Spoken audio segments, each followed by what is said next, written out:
When I started philosophy studies in the fall of 2008, I could say that philosophy wasn't exactly my field of forte or my favorite subject. By the time we were doing our Triduum in that first semester, I was exhausted, tired, and I did not want to be studying anymore.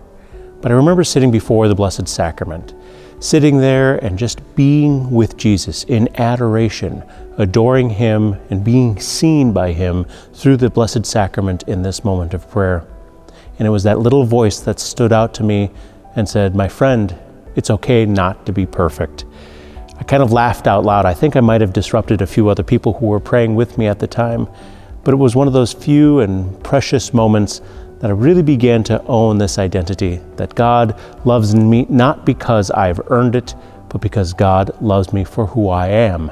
And that reality that I didn't have to be the best philosopher was in fact one of the saving graces of that time of formation for me.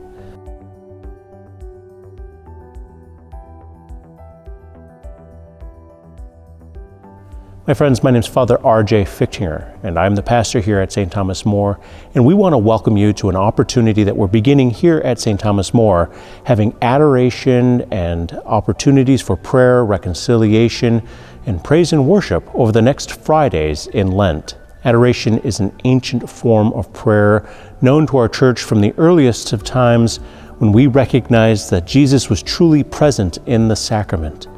Since probably the Middle Ages, when there weren't enough priests always to provide Holy Eucharist for an entire community, communities would gather in this Eucharistic adoration as a way to celebrate, to love, and to be in the presence of Christ. In the modern world, especially here in the United States, we're incredibly blessed to have an abundance of priests to allow us to have a daily Eucharist should we desire it.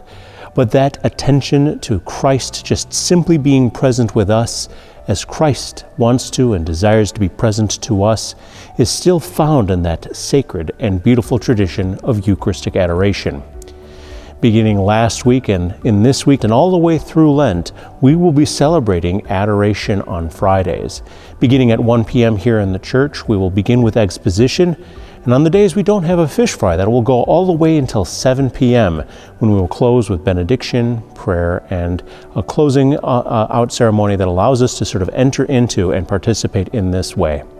If you are interested in participating in adoration, please go to our website at morecommunity.org, where you can find out more information about how to participate in this ministry, how to be part of our community as we celebrate this ancient tradition new here at St. Thomas More.